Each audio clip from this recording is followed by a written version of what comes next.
Welcome into Game Changers. You're touching me a little bit now here. Always. Close, man.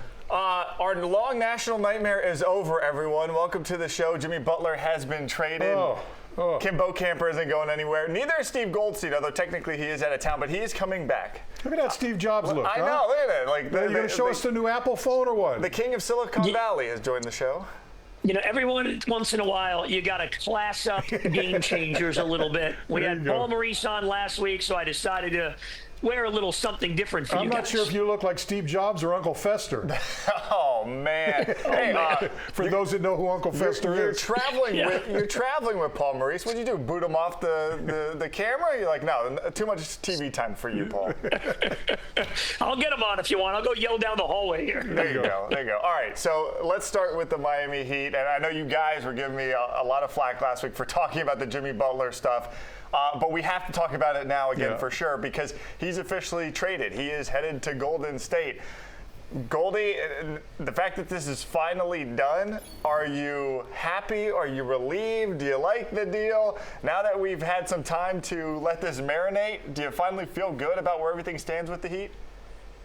Yes, and yes to all four of your questions just there. Seriously, I think happy it's done, relieved it's done. Incredible what they ended up getting for him. I'm not going to say it was a great overall transaction because all things being equal, he is the best player that moved and he left your team. But you talk about salvaging the situation. This is why, like, a month ago when they were suspending him for the second time and the third time, and people like, just get rid of him, take anything. No, you don't do that. Pat Riley used the asset for a guy that doesn't want to play, that's hurt, that wants, a new contract. For as much as you could do with a situation like that, they did as well as they could. Andrew Wiggins is going to fit in on this team. They actually picked up Davion Mitchell as well in another deal as a pretty good defensive player, and they got a draft pick. They did as well as they could, and I know there's a lot of sentiment out there. He was a great player here, a couple NBA finals. You know what? To me, all of that is wiped out by the way this guy held the team hostage and probably ruined this season. I know he did a lot of great things, but good riddance. And if you're going on March 25th to Kaseya when the Warriors come to town, and I don't say this often, my personal opinion, stand up and boo. Wow. Even though he did all that stuff, stand up and boo. Because you don't leave like that. A guy comes in here, holds the team hostage, glad. Get it. You don't want to be here, don't be here. You get a guy back that's averaging 17 points a game, much like Jimmy Butler is, and I know he's not Jimmy Butler, but you know what? The one thing about it is you get Jimmy out of the picture, in the team that they've got here now, you can go back to the Heat culture, working hard, doing all the things, the little things that make you better, instead of worrying about some prima donna that wants to play, doesn't want to play, wants to get paid too much.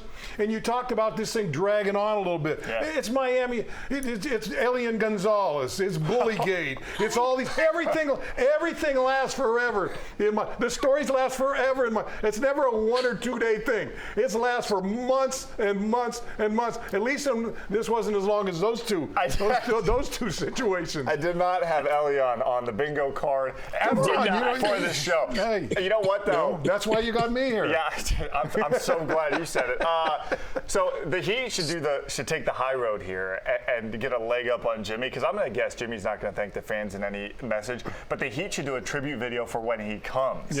And kind of just put a bow on this and feel like they won, because I think fans are going to boo Jimmy. I think this has now happened twice. LeBron left, didn't thank the fans. When the Heat fans were ride or die with that guy against the world, it was always Miami against everybody else. Jimmy Butler, everybody hated the Heat and Jimmy Butler, but who was there for him? The fans. And to see him do this to the organization, to South Florida, we've talked to fans over the last few days. No one seems to be crying over this trade. They all seem to be happy that this is finally over. They should do a presentation, like, how they do the jersey presentation. Go through that, but just let the strings hang down and nothing there. And nothing's there. Nothing there. There's nothing there. Cup of coffee, a coffee cup, that's all. Unbelievable. Yeah, I mean, look, hey, let me ask you this. The rest of the season, okay? You're a Heat fan. Obviously, that is number one. How close of a second is rooting against the Golden State Warriors for the next 2 months? I'm curious. I don't know. So here's the interesting He's going thing. in with the beat-up Draymond Green and the Green that can't play very well. Well, here's the interesting thing. The Golden State, I think they're in a battle right now for the play-in out west. Yep. Jimmy's not a guy who plays a lot of games. You got to assume with about 30 games left in the schedule, he'll play 4. He's gonna, he's probably. I would say I would put like that over/under line on him playing like 20 and a half. Because he's not going to just play right away. So how soon can they actually make this work? How quick can they get it together? Will playoff Jimmy snap into it in the playoffs? You say root against the Warriors. I'm not sure there's going to be a whole lot to root for with this team, just because I don't think they're going to get this up to speed. Well, it was interesting when Steph Curry and, Steve Kerr, what was like a week and a half ago, the reports came out and said, well, we don't want to mess with the chemistry of our team. That's when you knew they were interested in Jimmy Butler. They were trying to throw that out there. Hey, you know what? It's great for the league because what you just said, Mike, the Golden State Warriors are now interesting again. Yep. First of all, he is well rested. We could say that. When is he going to play? How much is he going to play? How does he fit in on that team? One thing I know, if you're one of those top seeds in the West, the last thing you want to do is get a healthy and ready Steph Curry and Jimmy Butler teaming up as like the 7 or 8 seed in the first round of the playoffs. How does he fit into this team? You look at the goal. When you think of the Golden State Warriors, you think of 3-point shooters. Bombs away. You think bombs away, perimeter game. That's not Jimmy's game. Jimmy wants to get in the paint. He wants to get his 3 points in the old-fashioned way, take a foul and get to the free throw line and do that. So I don't know how he fits in to this Warrior team the way that they play basketball. I will give Jimmy this, though, in terms of fitting in. He has always been a right play kind of guy as opposed to just scoring. So if he becomes maybe that distributor, that setup guy, get to the lane, kick it out, I can see it working. But it's not like it's Steph and Clay out there. Right. It's just Steph. Yeah. And as you mentioned, Draymond Green. Goldie, I want to ask you. I like to see those two get in a brawl during a game or something. It's going to happen. If he would fight Jordan Poole, he's going to fight Jimmy Butler. I had to assume it's going to happen. Hey, do you guys like the haul? Goldie, I'll start with you. Do you like the haul that the Heat got? I think they did as well as they possibly. Actually, I think they did better than I thought they would for a guy making $50 million. They didn't really want to sign in too many places. Look, Andrew Wiggins came in the league. We all know, #1 overall pick. Didn't live up to those expectations.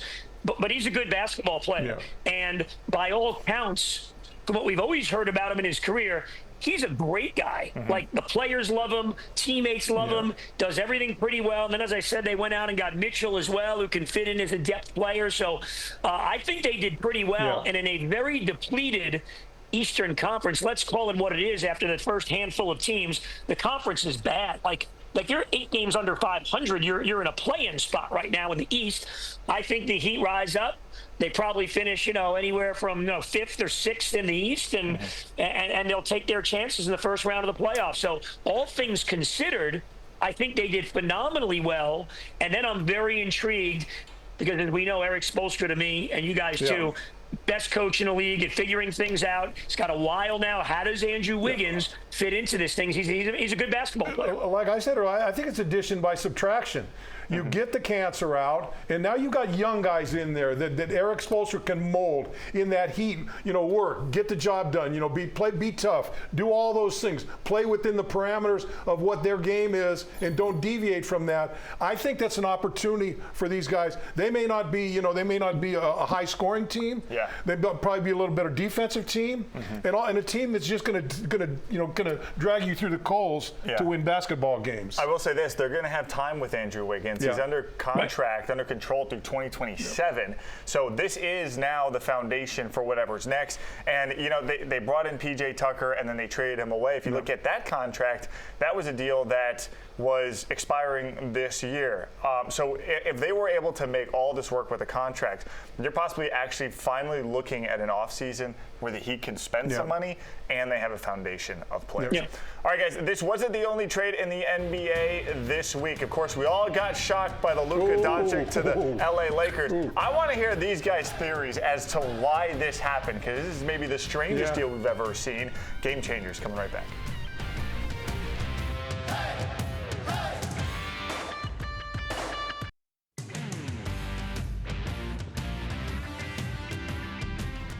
Welcome back to Game Changers. We got to keep talking about what's going on in the NBA because if you went to sleep on Monday and for whatever reason decided to sleep in for 4 or 5 days and you woke up and you decided to watch a basketball game, you're not going to know who's on what team anymore. This has been one of the more active trade deadlines we've seen in a while. And it all got kicked off with the Luka Doncic, Anthony Davis trade between the Lakers and the Mavericks. Bo, everyone is trying to figure out what the hell Dallas was doing. Yeah, that was a shocker. Do you have any theory as to what might have happened? So you know, I had read a few things where Luka didn't like Mark Cuban's politics. Now, Mark Cuban isn't the majority owner of that basketball team now, but he's there and he's part of that culture.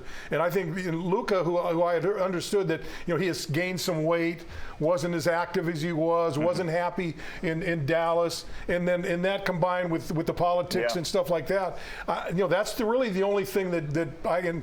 But the thing that would make me kind of dispute that is it was as much of a surprise to him, to Luka, as it was anybody else. So I don't know. It's a crazy deal. The one thing I don't understand.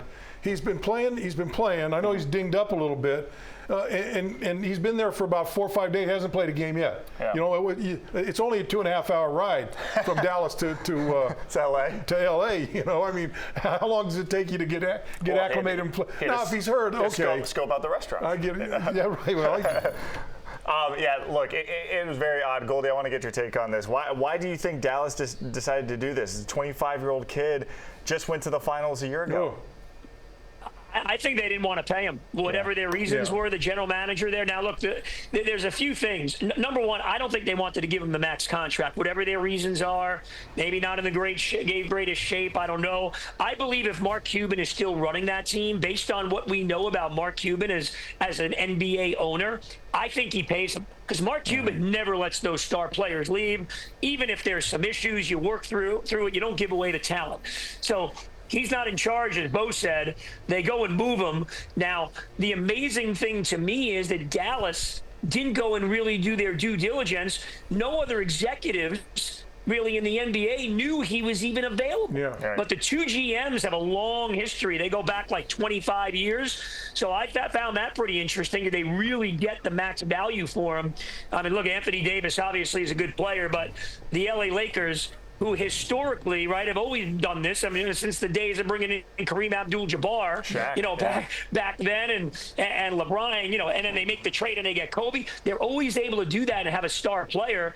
It certainly looks like he's going to be the guy there for the next decade after LeBron is done. You got to be anxious to see him play with LeBron. Right. See what that chemistry is going to be like, and now Bronny's still there, right? Yeah. Maybe Bronny gets a little bump from Luka. LeBron has him a dish every now and then. LeBron has the ability to kind of pass that torch out to Luka there in LA. Goldie, you brought up the fact that this was the only deal that the only contact was the Lakers and Dallas. No, they obviously did not get the max value for this. Anthony Davis and one pick. I think that, honestly, the Lakers were involved in this, but let's throw the Heat in it, because the reports over the last year or two was that Luka may have wanted to end up in LA or Miami when he became a free agent. So to echo what you're saying, that they didn't want to pay him, it looks like maybe Luka didn't even want Dallas money because of these reports. If that was true, so maybe it was just getting out ahead of it, getting something in return for this guy. But the relationship with the Lakers between the two GMs, that's what worries me.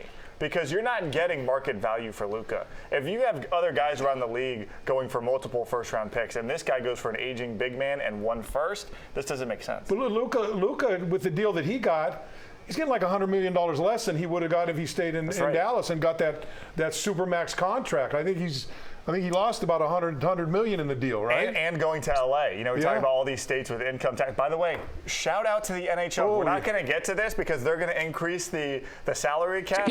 You better beat these Florida teams now because going back to Jimmy Butler, I saw someone posted a deal about how much money, what his take-home pay for being in California is, as opposed to being in Florida. It's literally like 600. I mean, it's like 60% or something. It's huge. Yeah. Huge. Yeah, I think that's part of the reason why he got $121 million for the 2-year extension. I think he caked some of that in because Hey, you just do the homework. You're paying, what, 25% more probably in California on $100 million. That's $25 million. It's an absolute fortune. Yeah, that's crazy. All right, we still have more to talk about on Game Changers. There's an event on Sunday we should probably get to at some point, the Super Bowl. We're 2 blocks into this, haven't even mentioned that, but we will when we come back. I thought it was the winter class.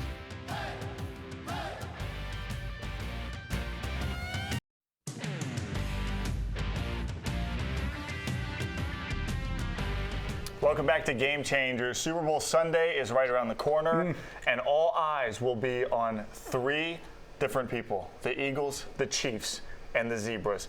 Everyone's talking about this whole refs and Chiefs stuff. I don't buy it. Yeah. I'm someone who actually enjoys watching greatness, so watching the Chiefs go out and win, to me, does not bother me. And I know we've talked about the Chief fatigue, but is it irresponsible of the media guys, and Goldie, I'll start with you, to keep pushing this, or at least to engage with it? I know it's a big social media thing. Roger Goodell even hinted at that this week during his State of the Union press conference. Should we just drop this, or is this fair game for the media to hop on this theory or conspiracy? As responsible media, we should drop it, because I think we all know sometimes calls don't go your way. There is no conspiracy theory, league in cahoots with a franchise, because let me tell you something. If there was, it wouldn't be a franchise in Kansas City that they're propping up, okay? It would be New York or Dallas or the Chicago or the Miami Dolphins or something like that. So the fact is, I think it's pretty intriguing, because for the non-NFL fan, which you get a lot of people watching Sunday that never really watched football all year, they've got something to kind of hold on to. But I just think the referees do a great job of protecting this guy, Patrick Mahomes, the same way they did a great job of protecting Tom Brady. You don't want the stars to get hit. I think the Chiefs win. And I think the Chiefs get more calls, which they do if you look at the numbers, because they're the better football team than the other team most weeks, and they're putting themselves in the best possible position to succeed. So teams have to hold, and teams are a step behind in making the tackle, so they're hitting you a little bit late. I think they're that good. I think it's laziness on the part of reporters and people that are pointing that out. Now, I can understand the people, the trolls on the internet that are just fans, and some that are semi-fans and talking about, but when people that write it down and expect people to read it and pay for it, I think that's just lazy writing. You know, when I look at the Kansas City Chiefs, I think there's a reason they get the calls. They're a good football team. You know, they got 3 game records on that football team. They got Mahomes, they got Kelsey, and they got Chris Jones. 3 game records on that team. And they've got maybe the best coach in the league. And so what you see with this football team, when you watch them closely, they are a detail-oriented football team. They never beat themselves. More times than not, they beat other teams off details. And so those details are what's driving them there. And look, you know, if someone gets a bad call because these guys were one step closer to it, that's the way it is. But yeah, it's a bunch of garbage. And again, you know, there's some of the stuff that's printed about that is just it's ridiculous. My thing with it is, and I guess you can go back to like the first down call against the Bills. Maybe it was very borderline. But for the most part, it's not like the refs are getting these things wrong. Right? So if the calls are right, you can't complain about it, because if it's by the rule and it's by the book, then what are you going to do? It is what it is. If a ref sees a guy's jersey in his hand and that's holding, then that's holding. You just can't be mad that the refs caught it just because it's the Chiefs. Maybe the league should take some of the responsibility away from the referees. They've got so many things to look at in one play. They may have 4 or 5 different things to look at a certain point during a play. And so, you know, maybe you take that back. Maybe you put another referee out there and give them a little bit more space or room to make the calls that they need to make, and I think that's part of the problem throughout the league. Every week that you watch these games, I think whatever tech company Goldie looks like he's running right now should come up with some AI for the refs. So I'm working on it. I'm working on it. All right, still to come here on Game Changers. The Panthers, they went to the White House. Goldie's traveling with the team. We need to find out who would be in the Panthers presidential cabinet. We're going to talk about that next.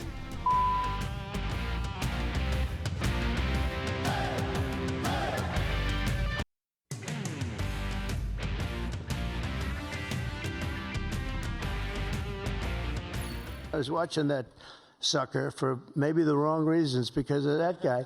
And I was hooked, too, because you fell in love with that team, the guts and the courage they had. You really started to really like them.